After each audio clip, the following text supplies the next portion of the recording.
Hey there, Grumpy Old Fart here.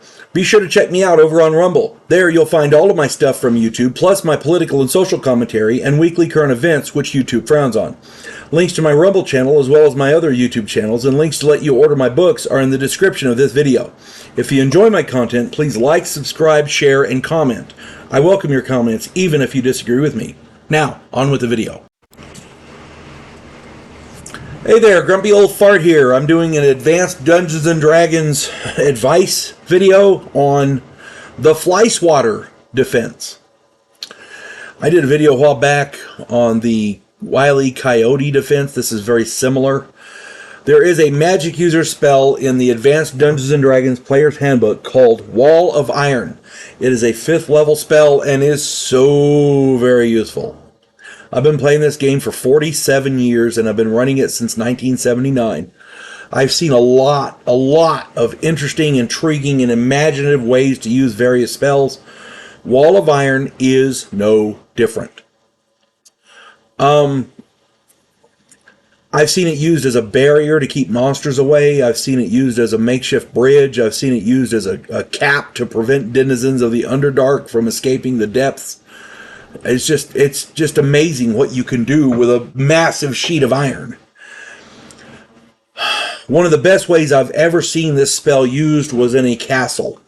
There was a long corridor, 30 feet wide, and it was the path of approach for a horde of orcs. The player characters were stuck in the back of this corridor. There were no doors. They had fought themselves back into a corner.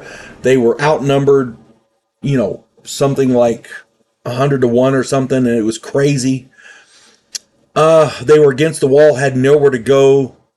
There were 6 player characters and over 100 orcs. They were in deep kimchi. I mean, they were starting to figure out new characters to make at that point. The wizard in the group, a 13th level magic user, cast Wall of Iron above the orcs. The area was a 30-foot wide by 165-foot long. The area of effect was 30 foot wide by 165 feet long and 3 1/4 inches thick. Okay, cast it above them in the passage. Now he couldn't get it right next to the player characters, but it encompassed most of the orcs. Now iron weighs 491.5 pounds roughly per cubic foot. This iron plate weighed in at about 122.87 pounds per square foot for a grand total of 23,959 total pounds. Now, not being supported by anything, of course, it fell on the orcs. Orcs go splat. The vast majority of the orc horde became goo under this iron plate, and what few escaped were easy for the player characters to dispatch. That was one of the, in my opinion, the best use of that spell at that time. I honestly couldn't figure out how they were going to get away from it. This particular wizard had never used Wall of Iron before. He had never memorized the spell. I knew he had it in his spell book, but he hardly ever memorized it. He never memorized it. This is the first time I recall him memorizing it. And he just happened to have it for the day. And he was looking through trying to find something he could use because he had already expended Fireball and Lightning Bolt and all these others, the more common spells. So all he had left was this one Wall of Iron. And he used it to great effect, like a big fly swatter. Remember that regardless of what spells a wizard is stuck with, most of them can be useful in some way or another.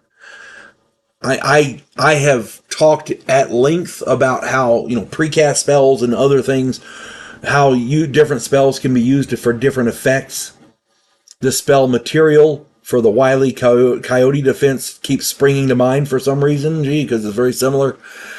That spell is intended to create material for for other useful intents. I don't think it was meant to drop on people, but it works so well. Again, when you're running any kind of a spellcaster any kind of a spellcaster in Advanced Dungeons and Dragons, read your spells. There are always loopholes if you look hard enough. It's not what you have, it's how you use it. Just keep that in mind. And try, if you're a dungeon master, try to incorporate this into your player's mindset. Your games will be a lot more interesting, I promise. Hope this finds everybody well. You folks have a good day. God bless one and all.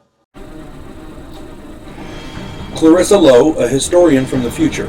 Delmore Kane, a Civil War veteran turned outlaw. This oddball pairing faces a conspiracy of epic proportions spanning the centuries. If you like action and adventure westerns with a splash of science fiction and fantasy, check out my book series Drifters and their ongoing adventures.